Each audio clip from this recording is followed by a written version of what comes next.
가나안 땅에 한 가정이 있습니다. 야곱의 가정입니다.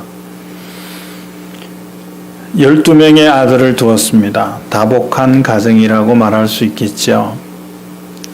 겉으로는 자녀들이 많아 북적거리고 화목한 가정 같지만 들여다보면 그 가정은 서로 긴장하고 경계하고 반목하고 질시하는 그런 모습도 있었습니다. 그럴 것이 야곱의 아내는 레아와 라헬과 또 빌하와 실바 이렇게 네 사람이 되고 그 네 사람에게서 6명, 2명, 2명, 2명 이렇게 아들을 낳다 보니까 다른 엄마가 다른 아버지는 같지만 엄마가 다른 그 형제들 간에 보이지 않는 그런 긴장들이 있었던 것 같습니다. 이 12명의 아들들은 양치는 일들을 했습니다. 이 양치는 일들을 하는데 그 빌하와 실바, 빌하는 라헬의 몸종이었고 실바는 레아의 몸종이었죠. 저들이 2명씩 아이를 낳았습니다. 그래서 아마 그 4명의 아이 단과 납달리, 갓, 아셀 이 형님들과 요셉이 함께 있었다 그랬어요. 함께 있었는데 요셉이 보기에 이 형님들이 하는 게 낯설은 거예요. 이 형님들이 하는 게 아버지가 가르치던 내용하고는 다른 거예요. 그러니까 아버지에게 형님들이 하는 일들을 알려줬어요. 고자질을 한 거죠. 잘한 것을 말했을까 싶기도 합니다. 그러나 잘 못한 것, 양을 잘 돌보지 않는 것, 늘 하던 일이니까 타성에 젖어서 하는 그런 일들을 아버지에게 보고하듯이 이야기를 했습니다. 이런 일들을 통해서 요셉은 형님들에게 미움의 대상이 됐습니다. 요셉이 형제들에게 미움의 대상이 된 첫 번째 이유는 형들이 하는 것을 아버지에게 일러 주었기 때문입니다. 두 번째는 아버지가 요셉을 편애했습니다. 요셉은 야곱이 사랑하는 라헬을 위해서 14년 동안을 노동력을 제공했거든요. 그 정도로 사랑하던 이 라헬이 낳은 아들인데 그의 동생 베냐민을 낳고 나서 이 라헬이 죽었습니다. 그러니까 야곱의 마음이 요셉에게 쏠렸어요. 그래서 요셉에게는 채색 옷을 지어 입혀 주었다 그랬습니다. 이것은 우리가 이해하기로는 다른 형제들은 시장에 가서 옷을 사서 입혔다면 이 요셉에게는 브랜드, 비싼 거, 좋은 거, 귀한 거 이런 것을 입혔어요. 그러니까 형도 아니고 또 막내도 아니고 그런데 요셉을 이렇게 요셉에게 이렇게 해주니까 다른 형제들이 자기에게는 채색 옷을 입혀주지 않고 그러니까 그것이 요셉을 미워하게 된 이유가 됐습니다. 또 하나는 더 중요한 것은 요셉이 꿈을 꿨습니다. 하루는 꿈을 꿨는데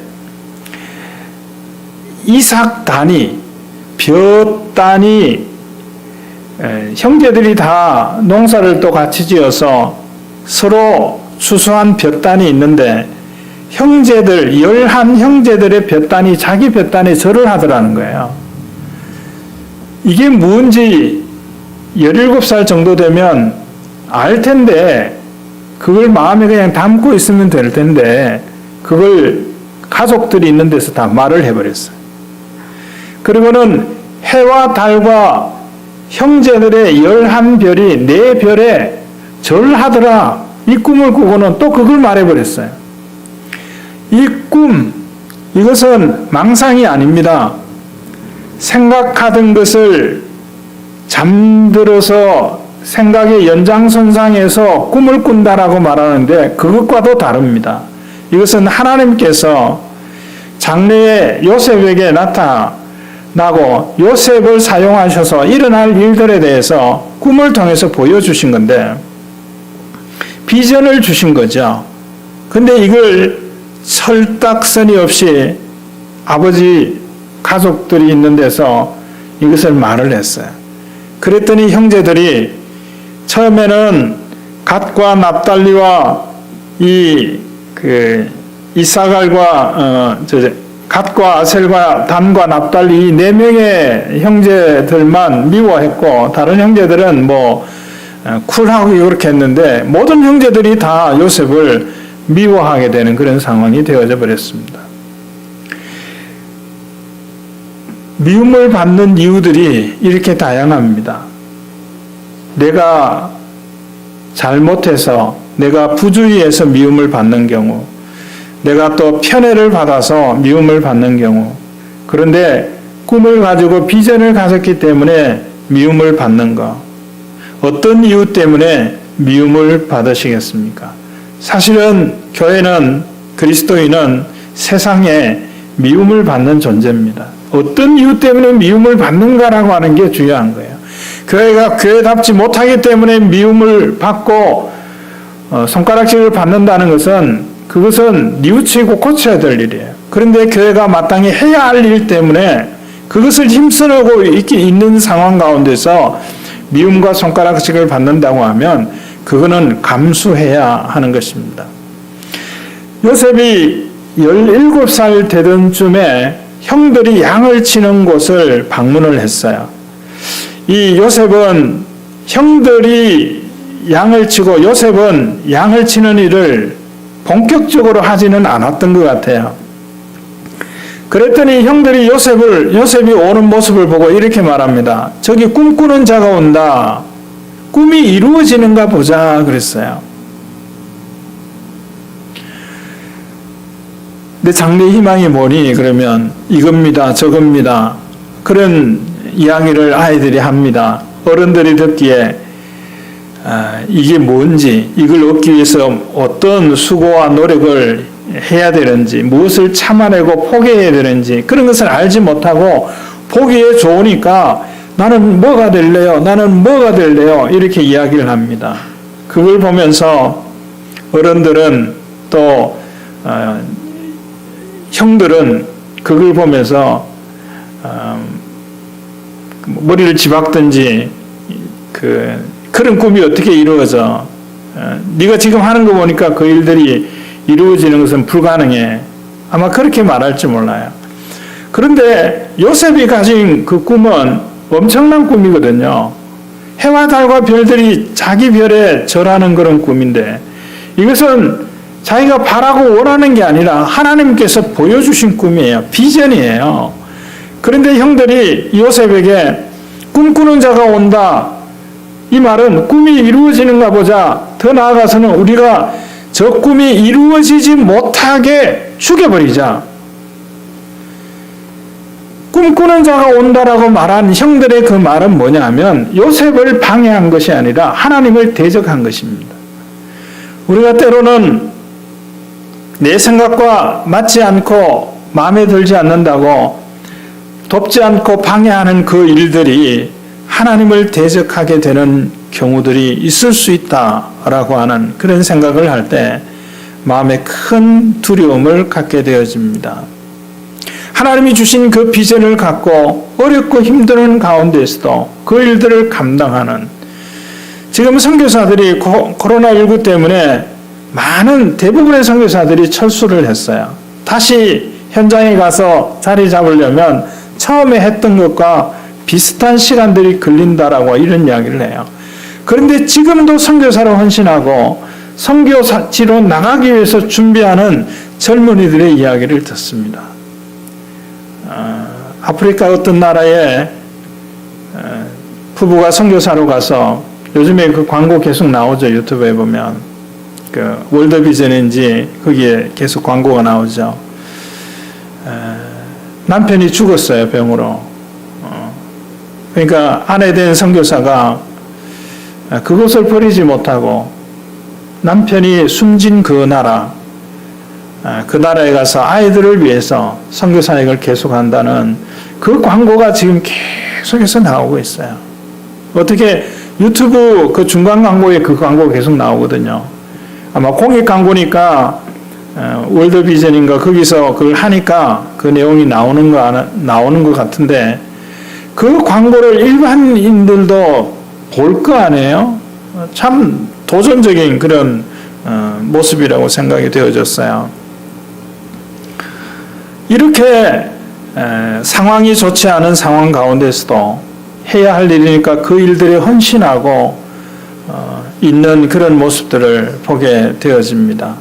우리가 하는 일이 사람을 돕지 않고 사람을 방해하는 것이 아니라 하나님을 대적하는 일이 되어서는 절대로 안 될 줄 압니다. 그러나 우리가 사는 삶의 자리에 보면 자기들은 자신들이 생각하는 어떤 것을 이루기 위해서 한다고 하는데 우리가 보기에는 하나님을 대적하고 있는 것이니까 안타까운 마음을 금할 수가 없습니다.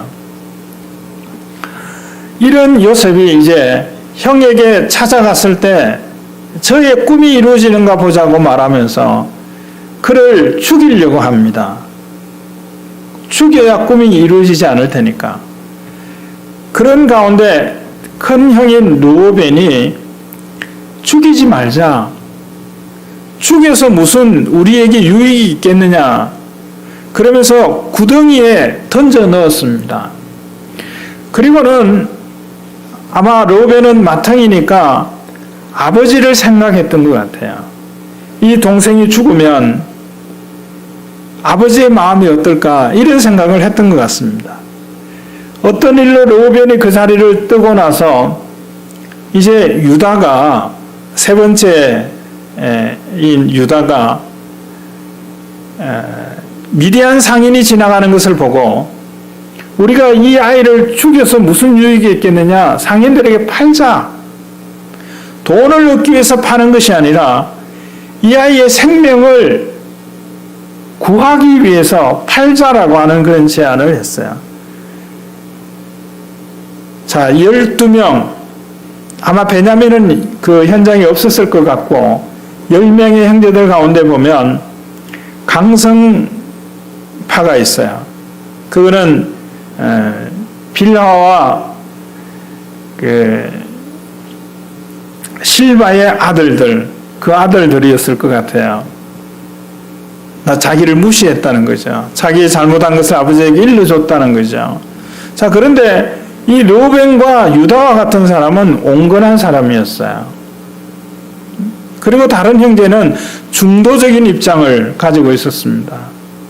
근데 역사를 보면 온건한 생각을 가진 사람들에 의해서 움직여지지 않는 것 같아요. 강력한 그런 생각을 가지고 있는 사람들이 세상을 움직이는 것 같아요. 근데 선을 행하는데 강력한 생각을 갖고 있는 사람이 선을 행한다고 하면 선한 세상을 만들어 가겠죠. 그런데 그렇지 못한 사람들이 강력한 주장을 하게 되면 그 나라는 나락으로 떨어질 수밖에 없습니다.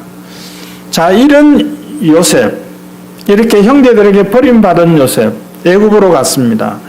애굽에 갔는데 아버지와 형제들은 함께 있지 않았지만 하나님은 요셉과 함께 계셨다 그랬습니다.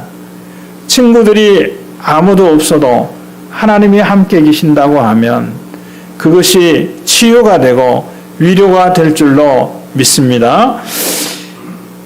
하나님이 함께 하심을 보디발이 알아차릴 정도로 하나님이 함께 하셨어요. 그에게 무슨 일을 시키면 지혜롭게 합니다. 또 그 한 일을 아주 깔끔하게 해냅니다. 그러니까 보디발이 더 많은 일을 맡기는 거예요. 잘 나가는 거죠. 종으로 팔려갔는데도 마치 주인처럼 그렇게 생활을 합니다. 잘 나가는 거죠. 그런데 복병은 보디발의 아내에게서 있었습니다. 보디발의 아내가 요셉을 계속 유혹을 하는 거예요. 요셉은 이렇게 말합니다. 내가 하나님 앞에 죄를 지을 수 없다. 그러면서 뿌리칩니다.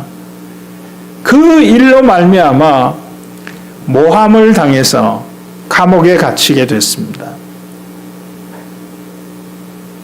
형들에게 버림받고 모함을 받아서 감옥에 또 가고, 요셉은 내가 꿈을 가진 사람인데, 비전이 있는 사람인데, 내가 하고 싶은 일들을 꿈으로 가진 게 아닌데 하나님이 보여주신 게 분명한데 왜 내게 이런 일들이 일어나는가 생각하면 좌절할 수밖에 없고 낙심할 수밖에 없습니다.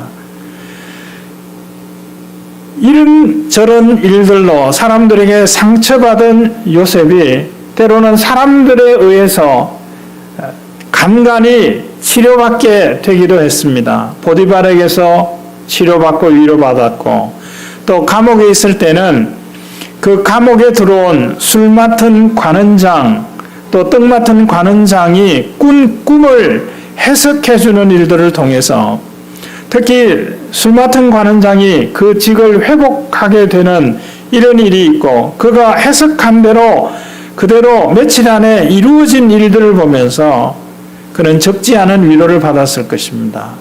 그러나 술 맡은 관원장이 자기 직을 회복하고도 2년 동안 요셉을 잊어버리고 있었어요. 얼마나 기다렸겠어요. 내가 억울하게 감옥에 와 있다라고 하는 거. 그리고 술 맡은 관원장이라고 하는 것은 지금으로 말하면 청와대 비서관쯤 되는 그런 직책이거든요. 권력의 중심에 있는 사람이에요. 그가 힘만 쓰면, 원하기만 하면 얼마든지 풀어줄 수 있는 그런 상황인데, 그런 기대를 사람에게 합니다. 그런데 그 기대가 이루어지지 않으니까 또 상처가 되는 거야. 이렇게 상처투성인 요셉, 그러나 그 곁에는 하나님이 늘 함께 하셨습니다. 적어도 포기하지 않게 했어요. 2년이 지난 이후에 바로왕이 꿈을 꿉니다. 강가에 있는데 살찐 소 7마리가 있고, 조금 있다 보니까 뼈짝 맨마른 소가 나타나서 살신조를 잡아먹는 그런 꿈을 꿨어요. 깜짝 놀라서 꿈을 깼습니다. 또 다른 꿈도 꿨는데, 그 꿈은 꿨는데 너무 생생한데 잊혀지지 않는데 무슨 내용인지 알 수가 없는 거예요. 그래서 고민하고 있을 때 술 맡은 관원장에 의해서 2년 만에 요셉이 바로왕 앞에 서게 됐습니다. 살찐 소는 7년 풍년을 말합니다. 파리한 소는 7년 흉년을 말합니다. 그러니까 풍년이 드는 7년 동안 곡식을 비축해 두어서 흉년이 될 7년 동안을 먹고 살 수 있게 준비해야 합니다. 나라의 지도자는 내다볼 수 있는 안목이 있어야 해요. 요셉이 이 말을 할 때 바로왕이 이와 같은 지혜 있는 자를 어떻게 얻을 수 있을까? 그래서 그를 총리를 세웠습니다. 흉년이 들고 2년쯤 되었을 때 그 나라의 사람들은 논밭을 다 팔아서 요셉에게 와서 양식을 구해갑니다. 가나안 땅에 있는 야곱의 가족들도 양식이 떨어져서 야곱이 아들들에게 말합니다. 너희들이 왜 여기서 이러고 있느냐? 애굽에 가서 양식을 사오라. 그래서 베냐민을 제외한 10명의 아들들이 애굽으로 가서 양식을 구하려고 합니다. 그때 요셉이 그 형님들을 만나게 된 거예요. 요셉은 형님들을 알아보고 형님들은 요셉을 알아보지 못하는 그런 상황 가운데서 요셉이 많이 우는 장면들을 그려내고 있습니다. 양식을 구해서 돌아가려고 하는 이들에게 너희들은 양식을 구하러 온 것이 아니라 간첩이다. 정탐하러 왔다. 그러면서 일종의 누명을 씌우는 거예요. 아무리 설명하고 변명을 해도 요지부동입니다. 시몬을 포로로 잡고 나머지 형제는 돌려보내면서 베냐민을 데려오면 너희들이 정탐하러 온 것이 아니고 곡식을 얻으려고 왔다라고 인정해 줄 거다. 내용을 다 아니까 이런 일들을 요셉이 한 거예요. 그리고는 또 두 번째 베냐민을 데리고 양식을 구하러 왔을 때 자기 자신을 드러냈습니다. 드러내면서 창세기 45장에 보면 이런 말을 해요. 무슨 말인가 하면 자신을 드러내는 거예요. 내가 요셉입니다. 내가 형들이 미디안 상인에게서 팔아서 애굽에 오게 된 요셉입니다. 이걸 밝히는 거예요. 깜짝 놀라지 않겠어요? 종으로 팔려간 동생이 총리가 되어 있는 거예요. 그러면서 요셉이 하는 말이 당신들이 나를 팔았다고 해서 근심하지 마십시오. 당신들이 나를 애굽에 보낸 것이 아니고 하나님께서 나를 애굽에 먼저 보내신 겁니다. 모든 사람의 생명을 구하기 위해서 먼저 보내신 것입니다. 요셉이 비로소 이것을 깨달았어요. 사람들에게 상처받고 사람들에게 위로도 받았지만 그러나 요셉이 이 사실을 알 때 그가 어떤 사람들이 그에게 상처를 주더라도 그는 위로받은 자가 됐습니다. 그래서 형들을 위로하는 거예요. 근심하고 두려워하지 마세요. 당신들이 필요할 것을 내가 준비해 주겠습니다. 이게 창세기 45장의 말씀이에요. 그리고 이제는 아버지를 모셔옵니다. 고센 땅에서 살게 했어요. 애굽 땅에 살던 야곱이 나이가 많아 이제 죽었습니다. 오늘 말씀은 죽은 후에 일어났던 일입니다.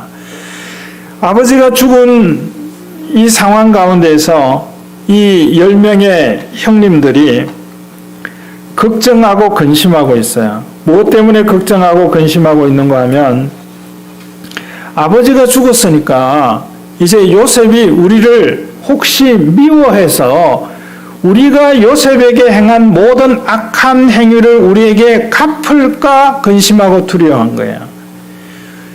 이미 요셉은 수년 전에 형들에게 용서했어요. 아니 용서했다기보다 하나님께서 용서하셨다라고 하는 것을 밝혔어요. 요셉은 아버지가 살아계시든지 아버지가 돌아가시든지 간에 형들에게 보복할 생각이 전혀 없습니다. 요셉이 받은 상처는 사람들에 의해서 치유되어진 것이 아니라 하나님에 의해서 치유되어진 것이기 때문에 하나님께 치유함을 받고 하나님의 위로를 받은 요셉이 사람들을 보복하는 일들을 할 필요가 없는 거예요. 그런데 요셉의 형들은 혹시 아버지가 살아계시기 때문에 아버지 때문에 우리에게 보복하려던 것을 미루던 것을 아버지가 돌아가셨으니까 이제 우리에게 보복할지 모른다. 그러면서 사람들을 보내서 이렇게 말하라고 그랬어요. 아버지가 살아계실 때 유언 같은 말씀을 하셨는데 내가 없더라도 요셉아 네 형들을 보복하지 마라. 그렇게 말했다는 거예요. 그렇게 말했을 수도 있어요. 그러나 형들이 지어낸 말일 수도 있죠. 거짓말일 수도 있다는 거예요. 한 번도 용서해보지 못하고 한 번도 위로해보지 못한 형제들이 요셉을 자신들과 같이 생각을 한 거죠. 미워하고 시기하고 그래서 죽이는 일도 서슴지 않고 했던 자신들과 같이 요셉도 힘을 가졌으니까 할 것이다라고 생각을 했습니다. 그러나 요셉은 그렇게 하지 않았습니다. 왜요? 사람들에 의해서 치료받고 위로받을 필요가 없을 정도로 하나님께 위로를 받은 사람이기 때문에 그러합니다. 사람들을 보내서 형들이 하는 말을 듣고 아버지가 보복하지 말라고 했다는 이 말을 듣고 요셉은 울었다 그랬어요. 어떤 마음으로 울었을까요? 은혜를 베푸는데도 알지 못하고 알아주지 못하는 그 상황을 보면서 요셉은 울었을 것이라고 생각돼요. 하나님께서 은혜를 주시는데 그 은혜 받은 자로 살아가지 않는 모습을 보면서 하나님도 동일하게 요셉처럼 우시지 않을까라는 생각을 가져보게 됩니다. 요셉이 이 이야기를 듣고 다시 형들에게 이야기합니다. 형들이 다시 찾아왔거든요. 사람들을 보내서 말하다가 직접 찾아와서 우리는 당신의 종입니다. 그러니까 제발 우리에게 보복하지 마세요. 그러니까 요셉이 하는 말이 이겁니다. 내가 하나님을 대신하겠습니까? 내가 하나님을 대신한다는 것은 하나님을 대신해서 용서하고 사랑한다는 그런 의미가 아니라 하나님을 반대하면서 하나님은 용서하시는데 나는 복수하고 그렇게 할 수가 없다는 겁니다. 하나님께서 사랑하시면 나도 사랑해야 되고 하나님께서 미워하시면 나도 미워해야 되는데 하나님께서 당신들을 위해서 나를 미리 애굽 땅에 보내신 겁니다. 그러니까 내가 당신들에게 나를 애굽에 팔았다고 당신들에게 보복할 이유가 없습니다. 하나님께서 하신 일이 있습니다. 이렇게 말을 해 주었습니다. 당신들은 나를 해하려고 했지만 하나님은 그것을 선으로 바꾸셨습니다. 여기에 귀한 교훈이 있어요. 해하려고 했지만 악을 행하려고 했지만 사실은 그런 의도가 없이 해하기도 하고 악을 행하기도 하고 방해하기도 그렇게 하죠. 그러나 그렇게 하더라도 하나님께서는 그것을 바꾸어서 선한 것으로 바꾸어 주신다는 사실을 기억하실 수 있기를 바랍니다. 요셉이 형들이 살아남으려고 애쓰는 그런 모습을 보면서 나는 사람들에게 위로받는 사람이 아니고 하나님께 위로받는 사람이다. 하나님께 위로받은 사람이다. 요셉이 언제 하나님의 위로를 느꼈습니까? 그가 술 맡은 관원장을 다시 복직하게 되는 그리고 나서 그를 다시 부르는 그 2년 기간 동안에는 아마 하나님 왜 잠잠하실까요? 잠잠하시나요? 아마 원망하고 낙심하고 상처되었을 겁니다. 그러나 그가 가진 꿈과 그 꿈을 해석할 수 있는 그 능력을 통해서 그를 총리로 세워지고 그 애굽 나라뿐만 아니라 주변 나라의 많은 사람들을 흉년 가운데서 구할 수 있는 사람으로 쓰시는 모습을 봤어요. 이것은 운이 좋았던 것도 아니고 능력이 있었던 것도 아니라 하나님께서 하시지 않았으면 이룰 수 있는 일이 아니다라고 하는 것을 깨닫게 될 때 그런 하나님의 위로를 경험한 사람입니다. 요셉은 상처가 많은 사람이에요. 형제들에게 버림받은 거, 형제들에 의해서 팔려간 거, 모함을 받아서 감옥에 간 거, 선을 행하고 호의를 베풀었는데 그것을 2년 동안 갚지 않는 술 맡은 관원장의 그 일들, 이런 일들을 통해서 많은 상처를 받고 힘들어했고 어려움을 겪었지만 그를 애굽에 팔아버린 형제들을 만날 때 복수하지 아니하고 그들의 필요한 것을 공개하면서 하나님을 대신할 수 없다라고 하면서 나는 하나님께 위로받은 사람이다라고 생각하면서 형제들에게 보복하는 것이 아니라 오히려 필요한 것을 공개하는 그런 삶을 살아갈 수 있었습니다. 그는 형님들의 하는 이 일들을 보면서 21절의 말씀에 염려하고 걱정하지 마십시오. 두려워하지 마십시오. 당신들과 당신들의 자녀들을, 형님들과 형님들의 자녀들을 기르리이다. 우리 성경에는 그랬어요. 그 말은 공급하겠다는 거예요. 양식이 필요하면 양식을 공급하고 옷이 필요하면 옷을 공급하고 필요한 것, 살아가는데 필요한 것을 공급하겠다라고 하는 말씀을 요셉이 하게 됩니다. 어떻게 이렇게 할 수 있습니까? 이 말을 통해서 형들을 간곡하게 위로하였다 그랬어요. 모든 사람들이 이런저런 일들로 사람들에 의해서 상처를 받습니다. 그 상처받으면 치료가 돼야 돼요. 그 치료가 사람들에 의해서 치료되기도 합니다.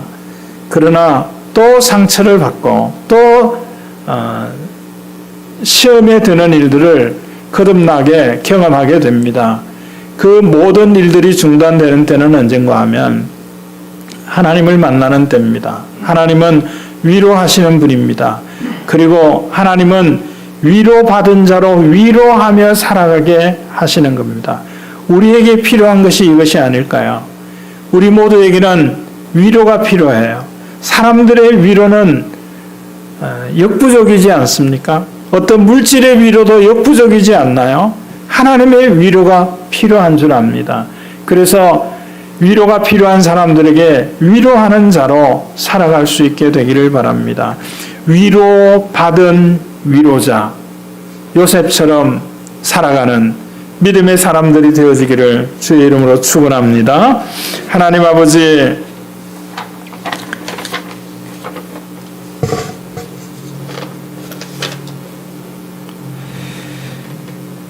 우리 모두가 위로가 필요한 만큼 여러 가지 상처를 품고 살아갑니다. 하나님, 사람들에 의해서 물질로 때로는 치유되기도 하지만 하나님께서 위로하여 주시면, 하나님께서 고난 가운데 있다가 사용하여 주시면, 써주시면 위로받을 수 있을 줄로 믿습니다. 위로의 하나님, 저희들에게 오셔서 위로하여 주시고 위로받은 자로 위로하며 살아가는 저희 모두가 되어질 수 있게 하옵소서. 예수님의 이름으로 기도드립니다. 아멘. 지금은 부활이요 생명이신 예수 그리스도의 은혜와 하나님 아버지의 다함이 없는 사랑하심과 성령님의 감동, 감화, 교통, 충만하심이 사람들에게서가 아니라 하나님께 위로받고 위로자로 살아가는 성도들 가운데 이제로 영원히 함께 있을지어다. 아멘.